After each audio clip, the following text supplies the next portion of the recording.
Once upon a time there was a dog. A dog. A dog. A dog. A dog. Basically a dog. A dog. Oh, just basically your common average dog. But just a dog. Nothing special about it. Nothing unspecial about it either. There's no need to go assessing every dog you see and telling everyone, is this a special dog or just a normal, commonplace, nondescript dog? By the way, if it turns out that it's a nondescript dog and you describe it as a nondescript dog, you're contradicting yourself then, because it's descript by the very fact of it being nondescript. Being nondescript is a feature of a dog, and if the dog has a feature that stands out by which you can describe it, then it's not nondescript. As not a nondescript, and not a real nondescript dog would be a dog. Well, I don't know. There's probably no such thing as a nondescript dog. And don't take that as meaning that all dogs are interesting and fascinating. No, there's just no such thing as a nondescript dog. And it's more to do with language and logic than anything else. It doesn't mean dogs are special. No, it just means there's no such thing as a nondescript dog. Just because it's just illogical. There's no logical basis by which a dog would be nondescript, because if a dog is nondescript, then it's a nondescript dog, and it has the characteristic of being nondescript, which makes it descript. So...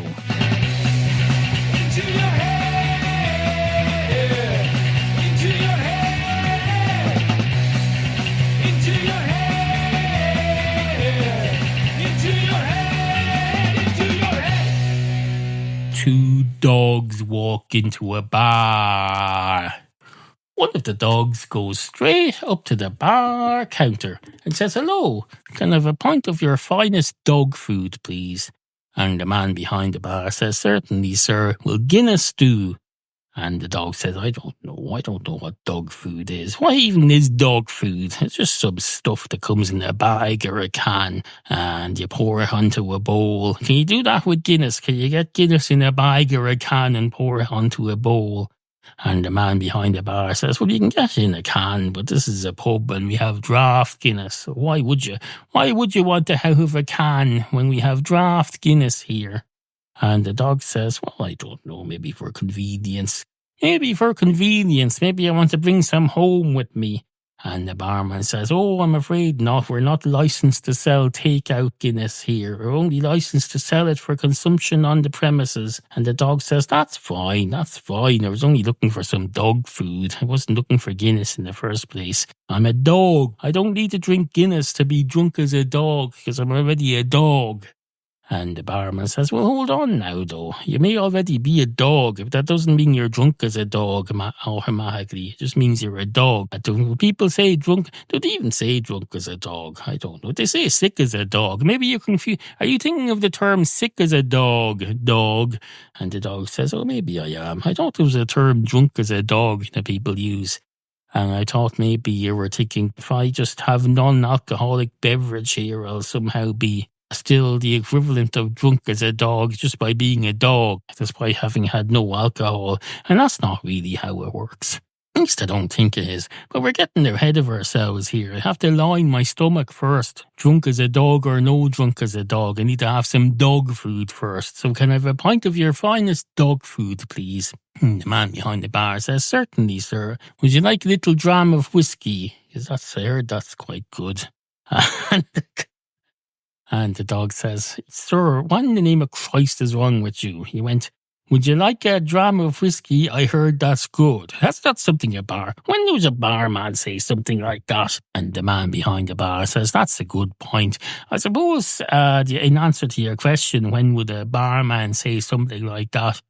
It would be when there's a dog in front of him ordering some dog food in his bar. And it's got so fucking ridiculous that he's decided he may as well just say whatever he wants, random words.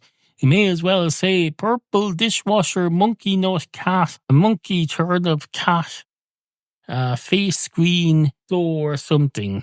Make about as much sense as what's going on here, dog. You've come in, you've been in here less than 3 minutes and you've already removed all sense of common sense and normality and logic from this transaction. You have turned my bar upside down, not in the way.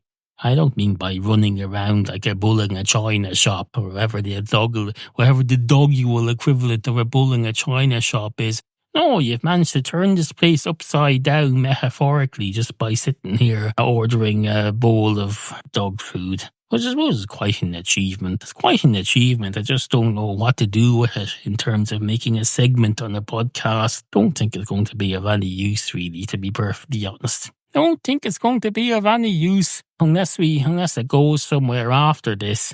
We seem to be having trouble getting anything done today. Been sitting in here now in my bar stroke bare room where I record my podcast stroke serve dogs with Guinness in my bar. I've been in here nearly an hour now and I've only done about 10 minutes of audio. I don't even know whether that's usable.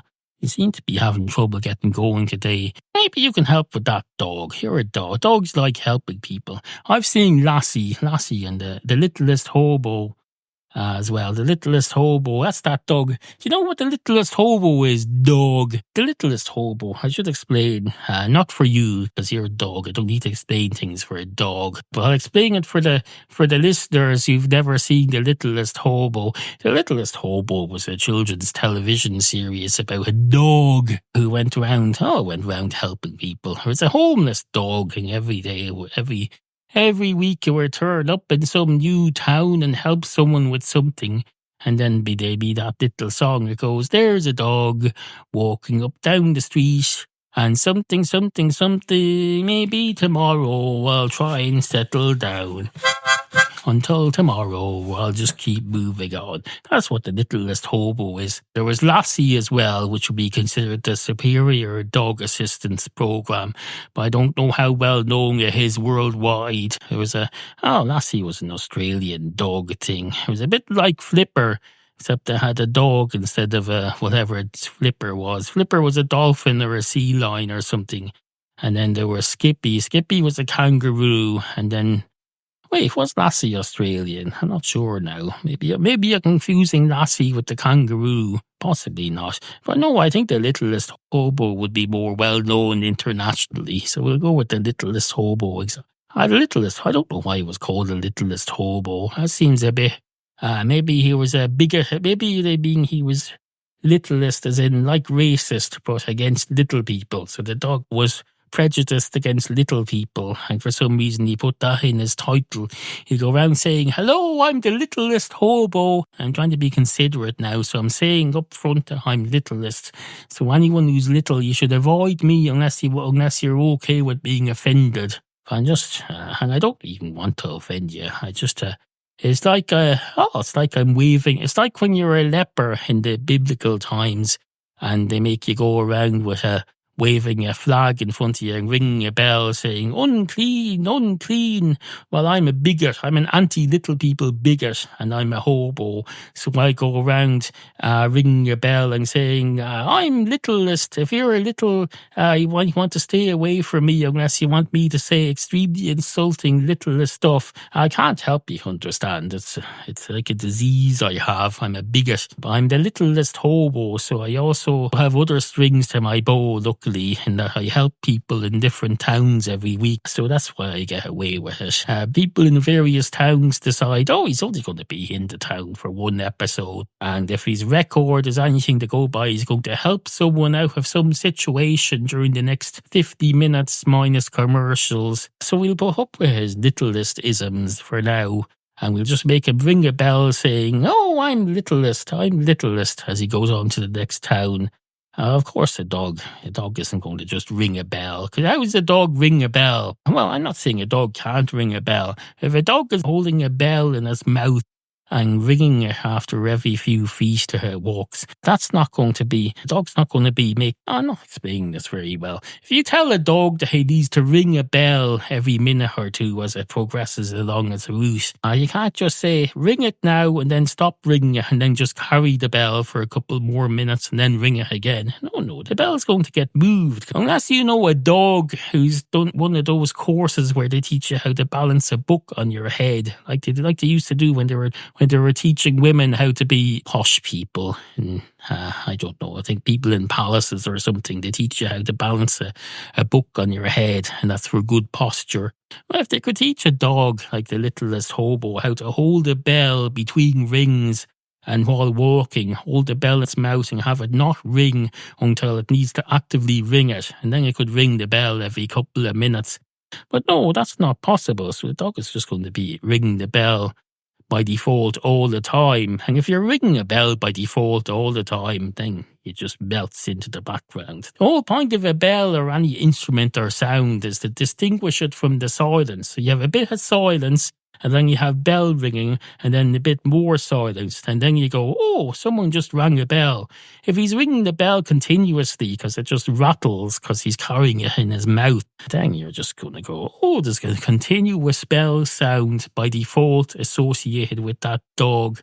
I presume if there's something he needs to tell us, he'll therefore stop ringing it for a few seconds, and that'll be the signal. Because the signal can't be that he's ringing the bell, because he's just doing that by default all the time. That'd be like telling someone, if you need anything, stop breathing for a moment, and that'll be the signal. No, it's not going to work at all. So that's how the Littlest Hobo will work. He'd help someone out in the town, and he'd be there for just long enough to help them out. And they'll say, that dog, he's a Littlest Hobo. He's prejudiced against little people. So we'll make him warn the people in the next village that he goes to that he's littlest.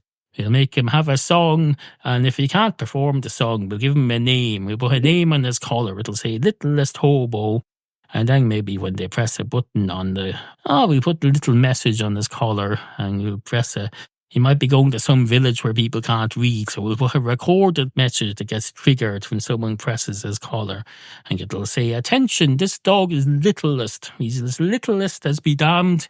But we let him away with it because he seems to be quite useful and he doesn't stay around too long. So it's quite. We think on balance it's worth putting up with him for an hour or so in your village because he'll move on then. He's quite a talented dog. The only one thing he can't do is carry a bell and ring it every couple of minutes and then have it not ring for the times between the rings.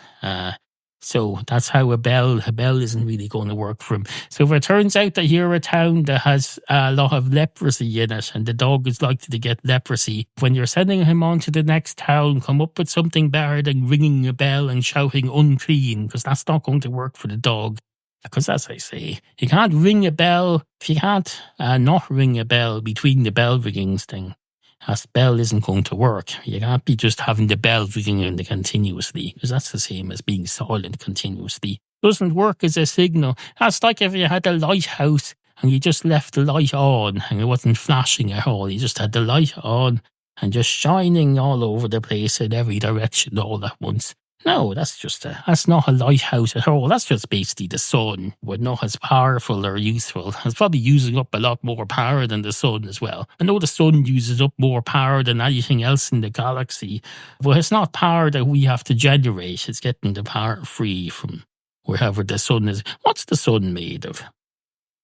Something flammable, presumably. Is the moon made of something flammable? That's the question. Is the moon made of something flammable? Because if it is, it'll probably, well, not necessarily probably, but it might go on fire one day, and then what happens? I suppose it depends on whether there's anyone on it. Is there anyone on the moon at the moment? I don't think so. But if we're on the moon one day and it turns out that it's flammable, and we don't find out that it's flammable until it's a good chance. If the moon turns out to be flammable, there's a good chance the only way we're going to find out about it is if we spend long enough on the moon, and maybe we're going around with mobile phones or something that can trigger the fire, or we have some chemicals or something that interact with whatever's on the moon and starts a fire. We're not going to know how flammable the stuff on the moon is until we spend a lot of time there. That's the issue. So the moon could be extremely flammable and we just don't know about it because we haven't spent enough time there.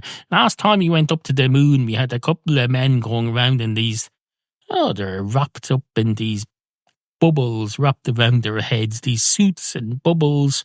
So they weren't really interacting with the moon at all. So for all we know, the moon could be something that the minute you touch a stone on it with your bare hand, it goes on fire. It could be. We didn't test it. We went round with overprotective. That's why we're overprotective of our astronauts, so they're not able to do any proper experimentation. I bet you there's a thing on the moon where as soon as you speak, the sound waves bounce out against the rock or something and the rock goes on fire. That could be. Because we are trapping all our sound waves within our suits and just transmitting them through the walkie-talkie system or wherever they have. So we weren't allowing the sound waves to freely travel around and explore the place. So that's an issue there. So that's the moon for you. And that's the littlest hobo for you as well.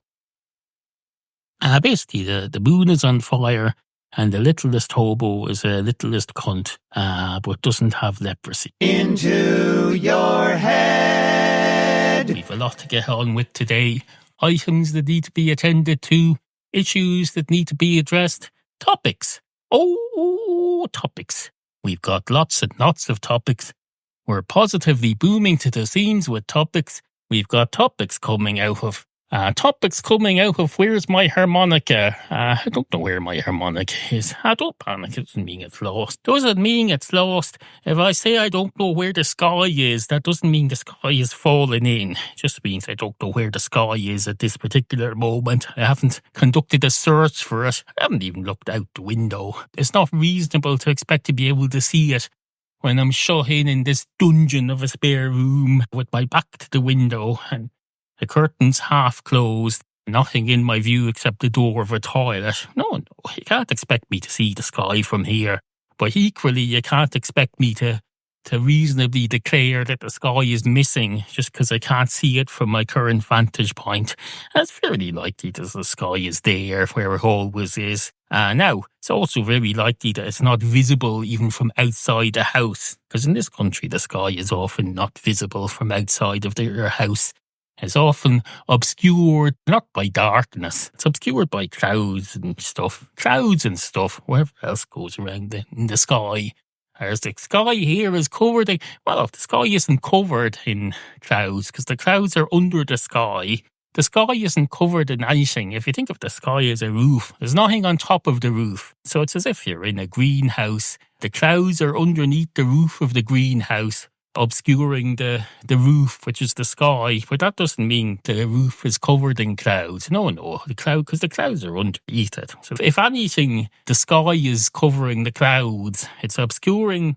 If the clouds were animate objects you could see, then the clouds' view of outer space would be obscured by the sky. Or would it? No, that's not true though, is it? Because the sky is just empty space. Surely you can see through it if you have the right viewing system. I don't know. Probably doesn't really matter. I'm just saying, there's nothing. The sky is never obscured by clouds. It's just that it's never covered by clouds. Even if it's obscured, the sky could be completely blocked out from our view down here from a completely overcast sky, and it could still be that the sky itself is not covered at all. It could be nothing above the sky at all except empty space.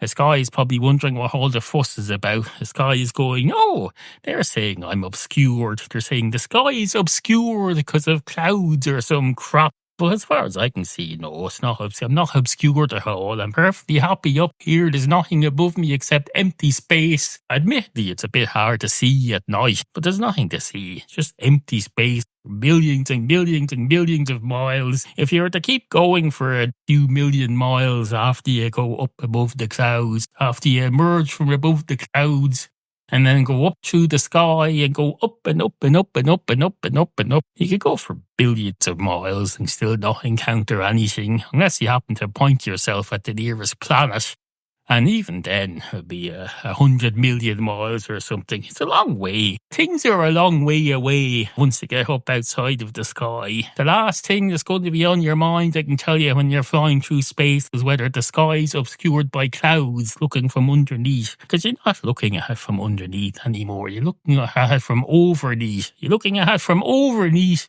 You're looking at it. You get the general idea. So I suppose now that you mention it, if you're going travelling in space, at some point you're going to have to come back. And at some point you're going to have to go down through the sky and then down through the clouds that are obscuring it from underneath.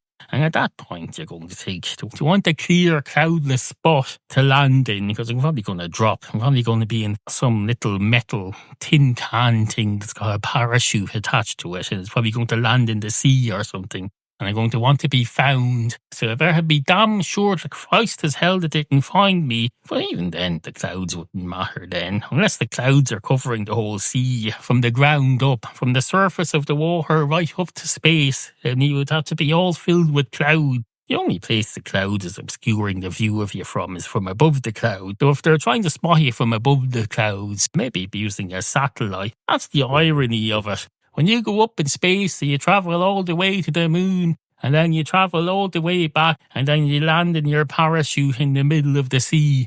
They use satellites, I assume, to locate you so they can come and rescue you. They say, oh, he's landed, he's on the ground now, so we'll send a signal to that thing up in space and ask it where he is. And the thing in space, if it had any sense, would say, that's none of my business. He's not in space anymore. He's landed in the ocean in his little capsule and his parachute, his airless parachute at this point. And I'm flying around in orbit up in space. I'm just a satellite. I don't know what goes on. You're asking me what's going on down on the ground, down on your planet. You'd know that better than me. You're at a much better vantage point, you, presumably in ground control, to keep an eye on where this fella is. Do you lose track of him as soon as he falls out of space? Because that's a bit weird. You can track him all the way to the moon. You can track him around the back of the moon. You can even rescue him if he's in an Apollo thing and he gets into trouble on the other side of the moon. You rescue him somehow and make 18 movies about it. But no, he gets back to Earth and lands on the surface of your sea. And your first thought is, oh, I wonder where he is. We'll ask that satellite that's flying around up in space, nowhere near him. Absolutely fucking ridiculous.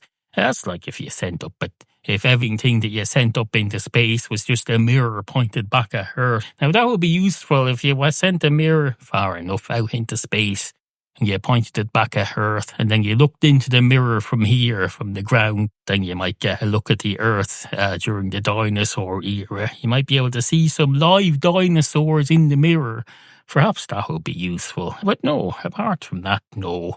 There's no other reason to be pointing mirrors at space or having satellites going around tracking what's on the ground. The satellites should be tracking what's out beyond the beyond. Or maybe they shouldn't be tracking anything at all. Has that occurred to you? It probably hasn't. It hasn't occurred to me either, because I don't see why they shouldn't be tracking anything. It's not against the law to track things. Well, it might be against the law to spy on you, perhaps. I don't know. But just in general, as a general thing, as a generality, it's not against the law to track things, especially things in space, and especially things from space. It's not against the law to try and find your astronaut who's fallen in a parachute down from the moon and he's landed in the sea. It's not illegal to try and track him. It should be, in fact, it's probably illegal not to.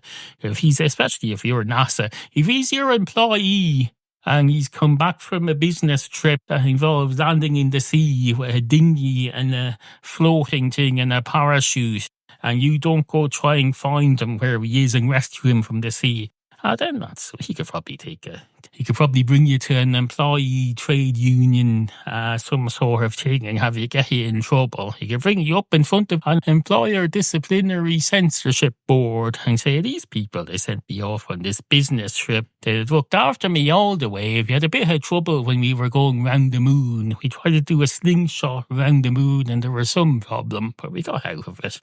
And then we got back to Earth, and then they said, this vehicle, it's not capable of landing, so you're going to have to put on a parachute, put a parachute on the vehicle and then just drop it into the sea. Then just make your way home from there. That's what they said. No, that would be unreasonable. That's unreasonable. Yeah, that's the thing with these NASA people. Whoever's controlling I don't know what the rules are for employees as to how to look after your staff in America.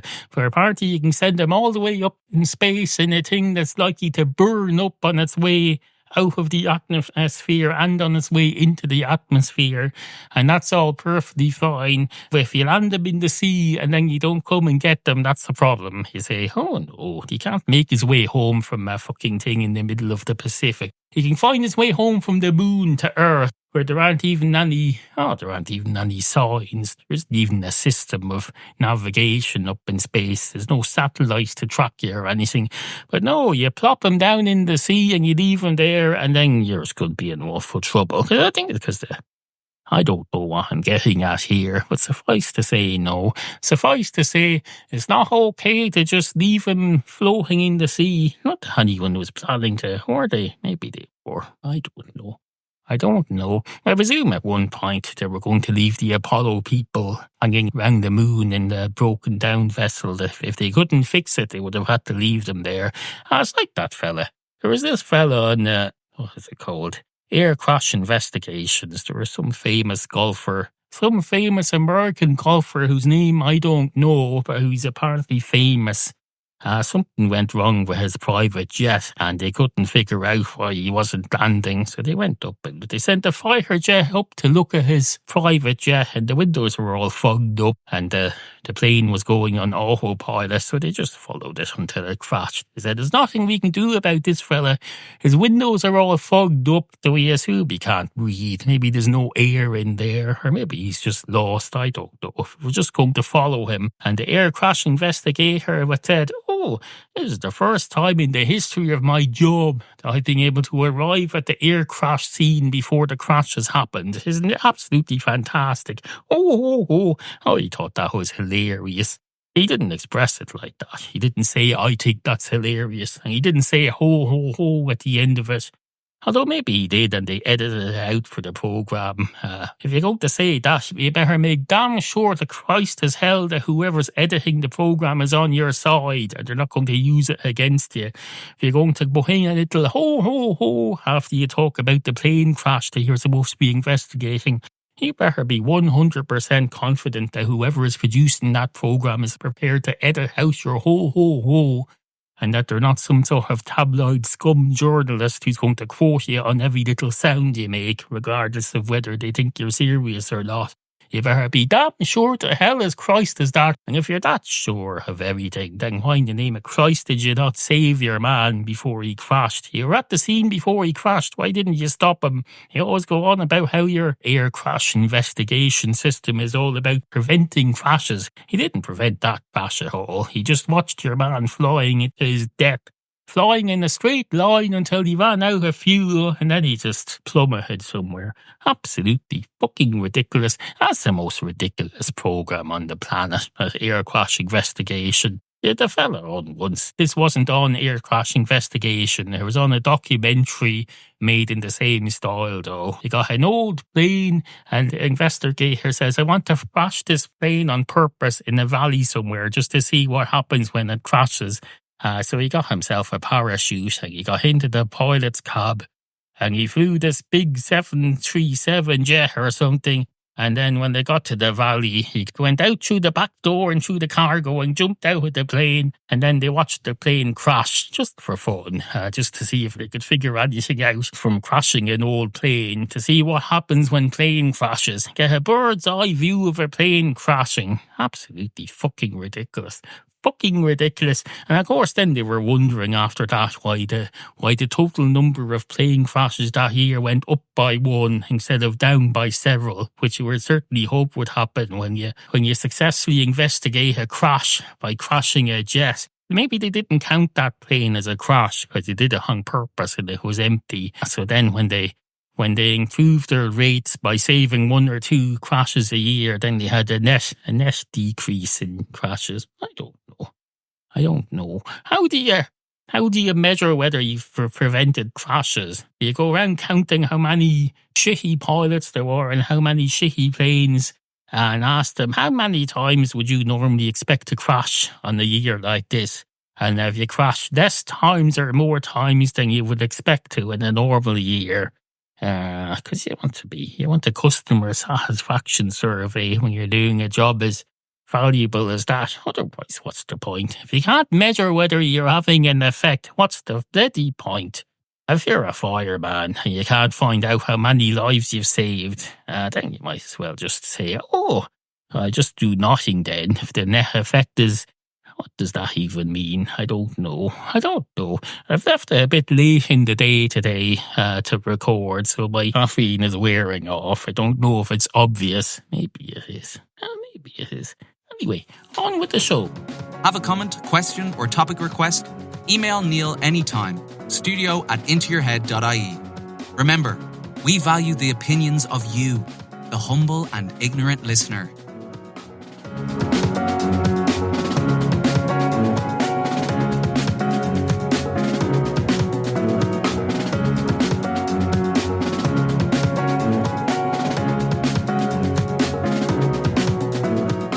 Littlest hobos walk into a bar. One of the littlest hobos goes straight up to the bar counter and says, "Hello, can I have a pint of your finest Guinness, please?" And the man behind the bar says, "No, I don't think so, sir. I don't think you can have a pint of my finest Guinness, or any of my Guinness for that matter. I don't think so." And the littlest hobo says, "May I ask why?"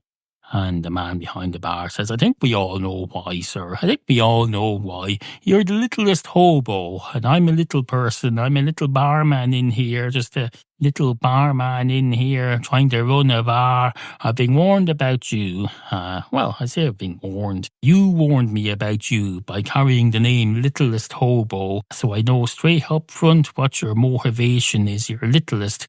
I don't care about the hobo part, that's fine. I presume hobo just means you're a dog who's homeless or something. In fact, is hobo what people call homeless people in some countries? I think maybe it is. Maybe I should look that up. But this is a bar. Suffice to say, no, I don't think you can have a pint of my finest Guinness, or any other kind of Guinness for that matter. And the littlest hobo says, "So that means you're hoboist, doesn't it? You're prejudiced against me. I've barely spoken a word yet, and you've already decided that I'm littlest just because of my name." It isn't even my name. It's just the name of the program. That's not my name. I'm a homeless dog. I don't have a name. A name is just what people call me. Most of the time, they just say, "Here, doggy, doggy, doggy, doggy, doggy, doggy, doggy, doggy, doggy, doggy, doggy."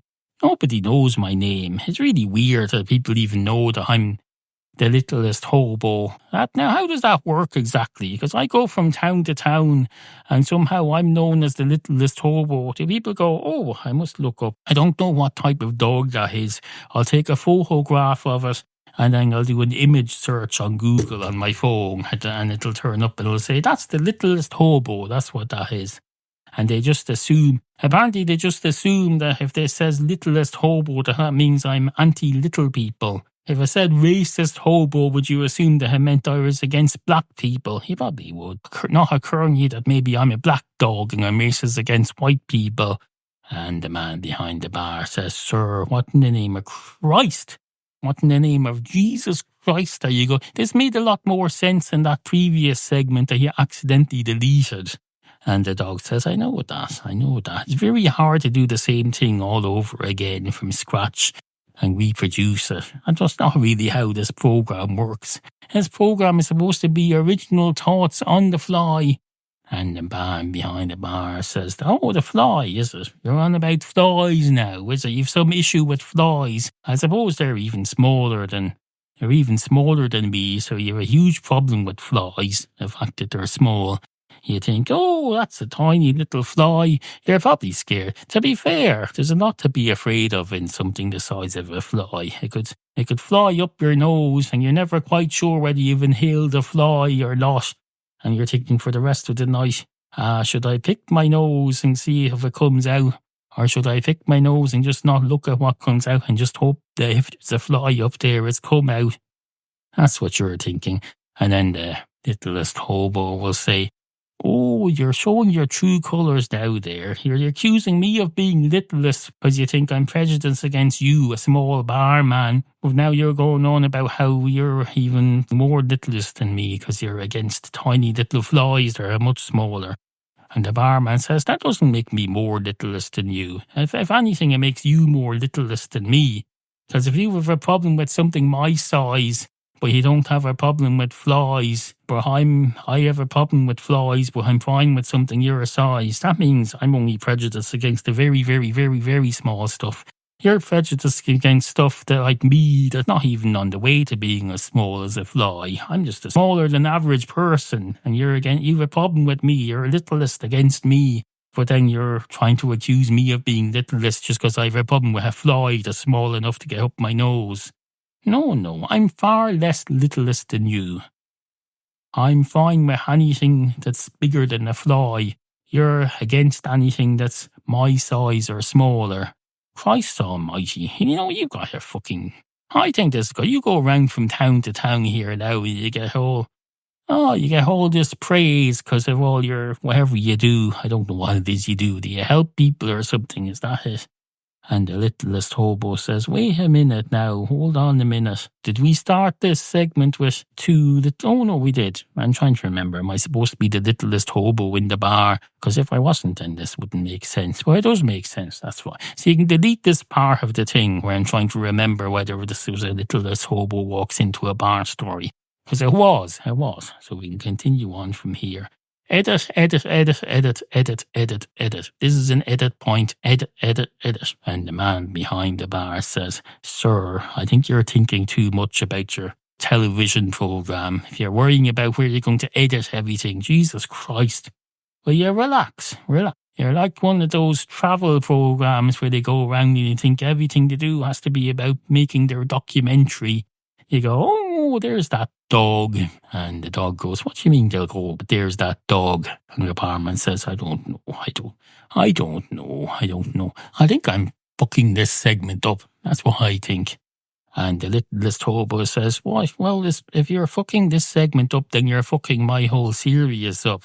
Because I'm part of a program where I go to a different town every week. And if you fuck up part of my series, one episode of my series, that's a whole segment of my journey you've ruined.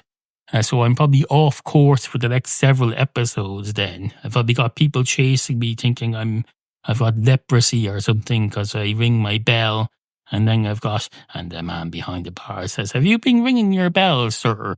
And the littlest hobo says, yes, I have. I've been ringing they gave me a bell the last town that I was in.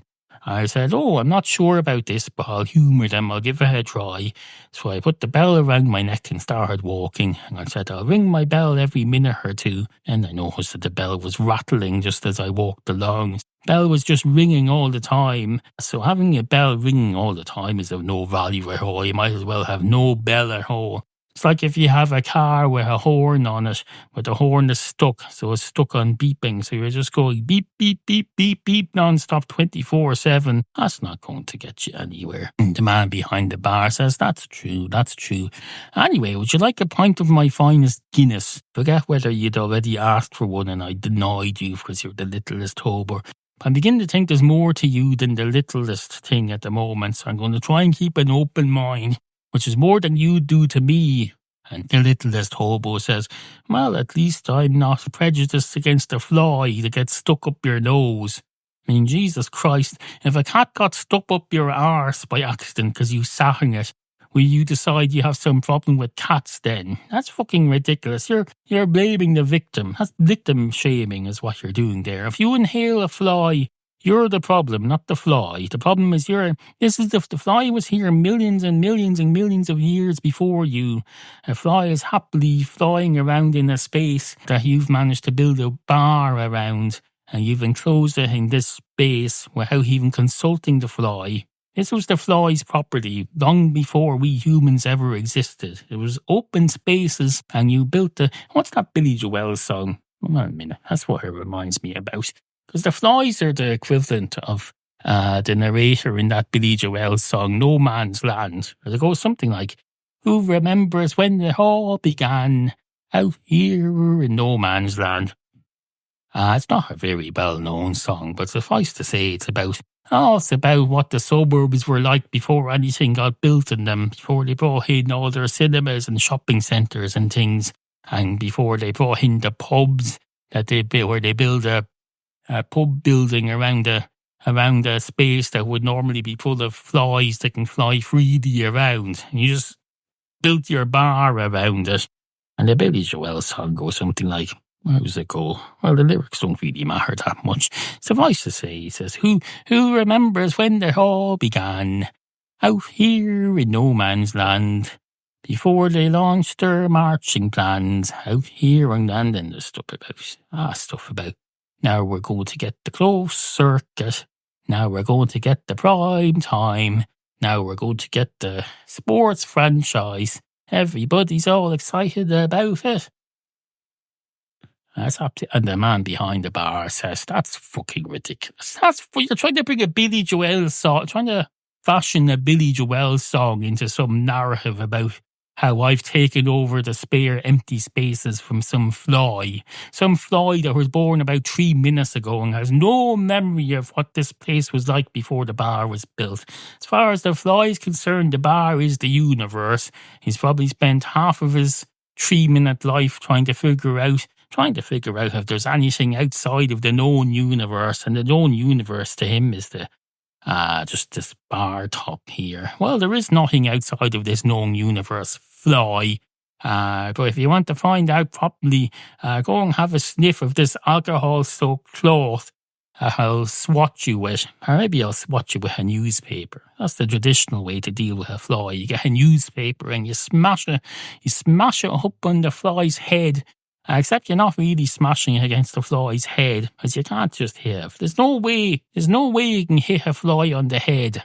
You're hitting the whole fly or nothing, or no fly at all. There's no way to zone in on a particular part of a fly, unless you're using some sort of microscopic tools of some sort, or you're a surgeon. In which case, if you're a surgeon and you're dealing with a fly and you just decide to kill a string, why would a surgeon with microscopic instruments be interacting with a fly in a way that he doesn't want to kill it? That doesn't make any sense at all. Do they operate on flies? I don't mean do people bring their flies to a vet and have them operated on to save their lives. No. I just mean, is there someone experimenting on flies? Because they experiment on rats and things. They do, they do brain surgery on rats. Why wouldn't they do on a fly? Maybe because it's too small. Maybe that's why. But maybe surely to Christ there's ways to. If you have these surgeons are supposedly very accurate people with steady hands, and they can operate on anything small, and they can clip a blood vessel or find little veins and connect bits of your brain to other bits of your brain. Surely to Christ a fly isn't too much for them. Surely you can put a big magnifying glass in front of it. I don't know. Surely they can do microscopy stuff on the fly. And then there'll be a lot to learn. If you can learn how to save a fly's life through surgery, the world is our oyster then. If you get to the point where medical science where surgeons can operate on a fly and do a meaningful surgery on them that saves their life, then there's nothing they can't do. So maybe they should be doing that. That's why we should be operating on flies. Don't get me wrong, it's not that I want to save the fly's life or anything, or improve the fly's life in any way. It's just, if we can operate on flies, that's a good challenge to get us. It's like the way I don't think we should be going to Mars. Where if we go to Mars, you might learn stuff that advances humanity, so we do it anyway.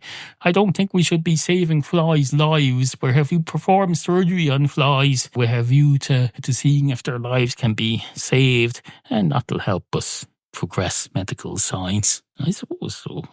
And the Littlest Hobo says, so you're saying we learn how to perform brain surgery, for example, on the fly. That'll somehow help us with brain surgery on humans.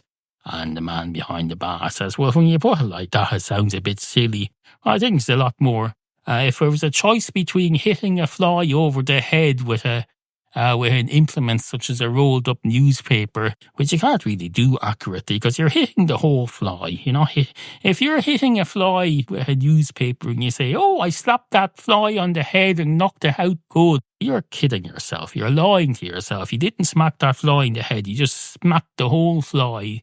The whole fly and nothing but the fly all in one go. And stop fooling yourself that you've done some accurate thing where you smacked it on the head. You did not.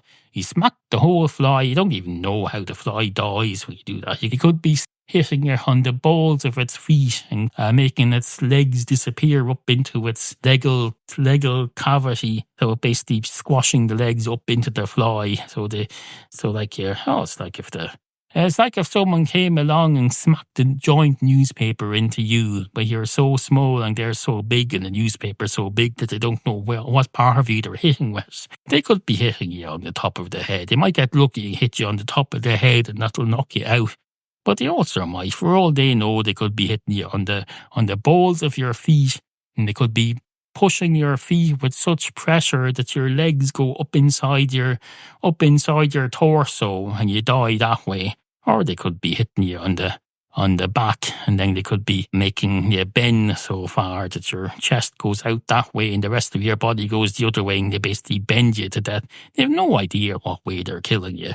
If a joint kills you with a joint rolled up newspaper, they have no way of knowing what way they're killing you. All they know is you're there 1 minute and the next minute you're gone. And it's the same with us human beings and a fly. So that's why it might be worthwhile learning how to operate on a fly, because it'll help us with other stuff. We can learn to be that accurate, and you know what I mean. It's better than just smashing the fly to death anyway, isn't it? And the littlest hobo says, "You're a fucking weirdo, sir. You're a fucking weirdo. I think I'm ready to go on to my next town now. I mean, Jesus Christ almighty. You're a man in a bar and you're telling me, a little dog who helps everyone, telling me, I'm not going to go on. I'm not going to go into what you're telling me. Suffice to say, you're telling me all that, and it's fucking ridiculous. That's what it is. I think what you're trying to do. You've heard that I'm the littlest hobo, and you're afraid you'd want to just kick me out of the bar, but I'm afraid that the people who've heard about the littlest hobo coming to help the town, you're afraid they'll think that I'm just trying to, you're afraid they'll blame you for not letting me stay long enough to help whoever I'm here to help, because I haven't announced who I'm here to help yet. If you know what's that's because I haven't realised who I'm here. It's the beginning of the episode. I don't know what I'm in this town for yet. I've just arrived. No doubt at some point I'll find out someone who needs help and I'll help them. But if you send me off now into the next town before I've even done anything, then there's going to be people in this town who will hold it against you for the rest of your life. They'll hold it against you for the rest of your life, and you need to bear that in mind.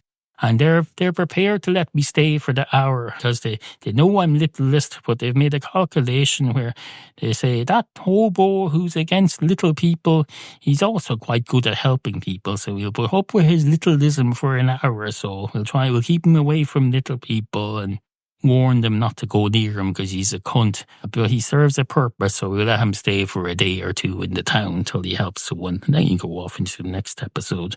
I suppose they could have got Lassie instead. But Lassie isn't a hobo. Lassie, if I understand correctly, Lassie has a home. Or does he? Wait, does Lassie have a home? I'm not sure now. I know there's some kid who he befriends, but does he live with the kid and his family? Or is he homeless? I'm not sure. And then there's Skippy. Skippy belonged to someone, I'm not sure. Skippy's a fucking kangaroo, so it's unlikely that he'd be here in this story, is it? Unless this story is set in Australia, is it? I don't think it is. We don't usually state where the story is set, other than in a bar. Surely if this was set in Australia, he'd have said, "Can I have a pint of your finest Fosters, please?" And then everyone would break down in laughter. They'd say, "Fosters, that's a fucking stereotype if ever I heard one." Or everyone's fine with the Guinness. They'll say, "Oh no, you can say a pint of your finest Guinness, please," in your Irish accent. And no one thinks, "No, that's insulting." They might as well say Paddy Irishman walked into a bar and no, but if you come along and say, Skippy walks into a bar and says, "Can I have a pint of your finest Fosters, please?" As you will say, that's fucking ridiculous. You can't say that. I remember, this is me, the narrator, talking now. Not the narrator of the Littlest Hobo television program, the narrator of this podcast. If you back up 2 levels from where we are now, because you're in the middle of a Skippy thing being talked about by the Littlest Hobo in a bar, in a 2 Littlest Hobos walk into a bar story in a podcast. You go back up a few levels to where until you're at the fella doing the podcast, and that's me, the narrator. So that's me now who's talking. I remember once I went on holidays to Spain. We had our holiday apartment broken into. Someone smashed open the safe, and they smashed open the press that the safe was in. I didn't take anything out of the safe, just left us, but removed a box of Fosters that were sitting in the kitchen press. I don't think it was even refrigerated. I have imported from Ireland, so they stole that. So I don't know where. Maybe that's entertaining to you, or maybe it isn't. Maybe it needs a bit more. I've been developing that story since I was about 18. It was some time ago, so maybe I should develop it further before I use it on here. I just came up because Foster's came up. Anyway, on with the show. 2 returning NASA astronauts from the Apollo 24 moonlander walk into a bar. One of the returning astronauts goes straight up to the bar counter and says, "Hello, could I have a pint of your finest Guinness, please? And do you have a telephone that I could use? I need to phone home, so to speak." As E.T. might say, had he arrived in the same way as I did. Oh, that's a little joke for you. And the man behind the bar says, "Certainly, sir. But are you not still on duty? Should you be drinking if you haven't been being rescued yet, presumably, because you've still got a parachute trailing after you? Hope it worked a bit better than it's working now while you were flying down through the air." Well, presumably it did. Unless did you have a second backup parachute, and the one that's flopping down behind you on the ground was just the first one that failed? And the parachutist says, "I don't think you know what the fuck you're talking about, barman. No offense or anything, but the reason the parachute is trailing after me on the ground is because it was successful. It landed me on the ground, and then it emptied of air, and then it flopped back on the ground, because you don't want it building up current again and be taking off again. Happy like your man did. Oh, that happened with your man, Richard Branson. He did that.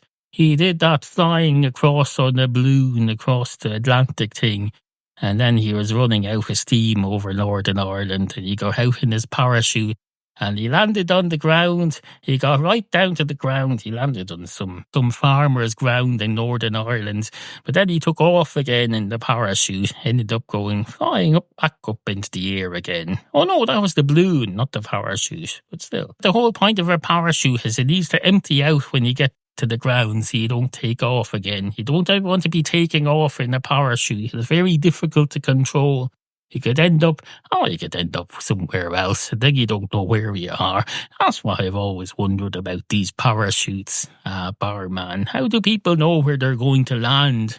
I don't know. Haven't really had much time to think about it because I'm just back from Mars. I've been on this long trip on Apollo 24. And you would imagine that a big part of the trip would be planning for the fact that I'm going to land in a parachute in the middle of the sea somewhere conveniently close to this bar. But no, that was a very small proportion of my training because there was so much else going on. Because during the trip itself, we had to go to Mars and back. There was all this stuff going on in space. So the end of the trip was basically just an afterthought. Luckily, I was a parachutist before I became an astronaut, so I was perfectly fine. I know what I'm doing, so I'm landed here. As I say, I just need to phone home, as they say, like E.T. I go, E.T., phone home, ho, ho, ho, ho, ho. So anyway, yes, can I use your phone, please? And the man behind the bar says, "Certainly, sir. Now, here's the phone. Just tap in the PIN code before you start, because my phone is locked. The PIN code is fuck off, you cunt." And the astronaut says, "I beg your pardon." The barman says, "Oh, I was just saying my phone is locked, so before you use it, you'll have to type in the PIN to access it, to unlock it, before you can dial your number. And as I say, the PIN number is fuck off, you cunt." And the astronaut says, "It is some sort of a joke, because I'm not seeing the light side of it. Seems to be just an opportunity for you to claim to be doing a joke, but just to tell an astronaut he's just being literally to Mars and back to fuck off and that he's a cunt. That seems a bit much." And the astronaut says, "Well, excuse me, young man. You think just because you've been to Mars and back, because you've been into space, that somehow means you have to have the automatic adoration of every human being on the earth. Well, some of us don't like Mars, and some of us don't like the fact that you're making friends with the Martians. Some of us find it rather obscene and offensive. Some of those Martians, for all we know, could have been bombing our country billions of years ago. Some of them might have wiped out the dinosaurs. Now you might think, oh, the dinosaurs were no great loss. They're these scary creatures. Well, they weren't scary in those days, I can tell you. They're only scary to us because of scale, because they're 50 times the size of the average human. But if we'd been made to the same scale as the dinosaurs, and we happen to live in the same era on which they dominated the earth, then we'd have been a lot less scared of them. We'd probably have made pets out of them, or they'd have made pets out of us. We'd be like their dogs. We'd be going around going, "Hello, dinosaur, I'm your best friend and dog, except I'm a human. I'm not a dog, I'm a human. But in this era of the dinosaurs, a human is a pet." We might even be bigger than the dinosaurs. We have dogs now that are quite big. I know most of them aren't as big as your average adult human, but humans also have ponies and horses as pets sometimes, and those are bigger than humans. So there's no reason why a dinosaur couldn't have had a human pet who's bigger than a dinosaur. And for all we know, maybe the dinosaurs were very small, and their fossils, I'll bet you we're going to find out one of these days that one of the things that happens to fossils when they sit in the ground for billions of years is that they swell up and become 50 times bigger than they actually originally were. Why wouldn't they? A fossil is basically a hollowed out space inside a rock that used to be occupied by bone. So there's no reason why you shouldn't swell up. It'd be some sort of greenhouse gases fill up and occupy the space and then push it out and make the fossil bigger. I don't know. Maybe that's the case. And the astronaut says, "Are you quite finished, sir?" And the barman says, "Oh, yes, I am. I was only joking about the phone. It's over there. It's an old pay phone over there. Now, you probably haven't got much change with you. I'm assuming you don't travel with a lot of spare coins when you're going to the moon and back and Mars and back. Because I know they weigh everything. I know when they went to the moon, they weighed everything and they planned for every ounce of rock that they were going to bring back from the moon. They said, how much rocks are you picking up? Make sure you find the rocks that together add up to exactly 742 ounces, no more and no less. In fact, half the time they spent on the moon, they were going out trying to find rocks that weighed exactly that much. And I don't know if you've ever tried weighing a rock on the moon in the late 1960s. It's quite difficult. Especially when you're the first person who's ever done it. And nobody's figured out quite how it works yet. All the non-gravity and stuff. Because there's basically no air there. You put something down on the weighing scales over there and straight away it starts floating away. Both the weighing scales and the rock start to float away. You probably have to do something that involves measuring which is floating away faster, the rock or the weighing scales, and then you get out a calculator. Of course, the pilots would be very good at that. The pilots who become astronauts, they're well used to doing calculations. Every time you take off in a plane of any kind, you have to calculate how much weight is on the plane, and how fast are we, what's going to be our takeoff velocity, and how far down the runway will we be before we're able to lift off. So the people who landed on the moon, they're no stranger to that sort of thing. Unless, of course, they're one of the astronauts who didn't happen to be a former pilot. Maybe you're one who was a teacher and she became an astronaut on the Challenger. Although they never made it to the moon. Were they even going to the moon? I don't think so. I don't know. But they blew up just as they were. You probably don't want to hear this story, sir, an astronaut. Wait, am I the barman talking, or am I the astronaut? I've lost track. Christ, I wouldn't be much use on a spaceship, would I? I can't even keep track of which person I am in this dialogue. Oh, I hope I'm not the astronaut, am I? And the man behind the bar says, no, you are the astronaut. Oh, no, wait a minute here. No, I'm not sure. I'd have to listen back to the segment. I'm not sure whose turn it was to talk and which of us was saying all that. Probably let's just leave it. Let's just leave it. People can figure it out themselves. As the people who are listening to this are probably paying more attention to it than we are. It was understandable. One of us is just literally falling out of the sky on a parachute and landed in the middle of the sea and somehow found this bar. Oh, by the way, did you land in the sea? Because you're in my bar now. Did you just land in the middle of the sea and manage to make your way all the way to this bar? And you're only now thinking of calling your employer? Is that what happened? What were you going to do if you weren't very near land? Were you just going to put a message in a bottle or something? And the astronaut says, oh, no, you misread the situation, sir. I was already in contact with them when I landed. Or they were with me anyway. Or I was wearing a signal thing that they could pick up on the satellite. The satellite spotted me and then they sent the signal down to ground control. They said, your man's down there, he's at these coordinates.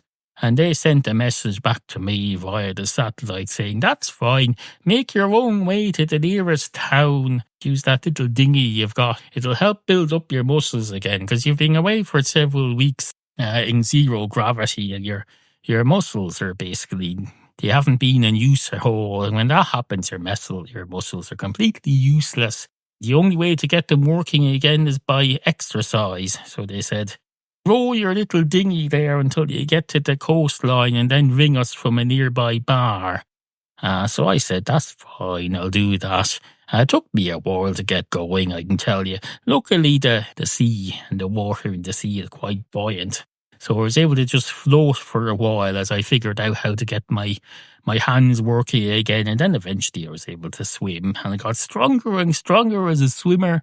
By the time I'd figured out how to swim at my full normal rate, I was basically nearly here, and then there was here. So then I got to the beach, and I saw a bar up here. Well, I didn't see the bar. I saw the building. I saw the outside of a building, which on close examination I could assess was probably a bar, because it said bar on a sign above the entrance. It said, this is a bar. And then there was another sign on the door that says, this is the door that leads into a bar, unless you're coming at it from the opposite side, in which case it's a door that leads into the outside world, although not quite as outside as the outside world that I've just returned from by parachute. No. Thankfully not, because I don't think I'm quite ready to go into zero gravity, zero air land again just yet. No. Anyway, can I have a pint of your finest Guinness, please? I hear they give that to people who've just given blood, because it's good for you. As I believe the advertisements used to say in the 1950s. They said, Guinness is good for you. Drink Guinness and have loads of cigarettes. That's what I used to say. I'll pass on the cigarettes. We'll have a pint of Guinness, please. And the man behind the bar says, sir, I'm not serving a pint of Guinness to a man who's just fallen out of the sky. Would you? Don't be fucking ridiculous. I've called an ambulance. I'm going to tell the ambulance people to give you the once over and make sure you're still alive and make sure there's nothing wrong with your brain. Because you've been going around in zero oxygen for several weeks. And by the way, you say you were up in space for several weeks. My understanding is that getting to Mars takes about a year or something like that, or at least 6 or 7 months, depending on the positioning of the planets at the time. How did you manage to do it in several weeks? And the astronaut says, oh, I made a mistake there. I didn't go to Mars. I went to the moon. Force of habit, really, because I was supposed to be going to Mars, but Yeah, and I was planning on going to Mars. We're forced of it. We're so used to going to the moon or trying to go to the moon. We've been doing it for 50 odd years. Some of the technicians down on ground control, just out of muscle memory, they had all controls set to send me to moon instead of Mars. I tell you, it was quite a surprise when I saw the moon coming up in my front view mirror, I can tell you. Now, I know what you're thinking. What in the name of Christ would a front view mirror be? Well, it's the opposite of a rear view mirror. Because sometimes if you're in a rocket ship like I was, it's advantageous to sit facing the back, facing the opposite direction to the direction in which you were going. And if that's the case, it's appropriate to have a front view mirror. It's a mirror outside of sometimes it's outside of the back passenger seat window, or sometimes it's in the middle of the back window and it's pointing the front so you can see what's outside of the front windscreen in the mirror. And the man behind the bar says, well, obviously, it's fairly obvious, I think, to anyone with a brain what her front view mirror would be, even if you never heard of one before. I mean, for self-explanatory, front view mirror, clearly it's the opposite of a back view mirror. And your astronaut says, well, not exactly the opposite, no, because the opposite of a rear view mirror would be a mirror that's showing, I don't know.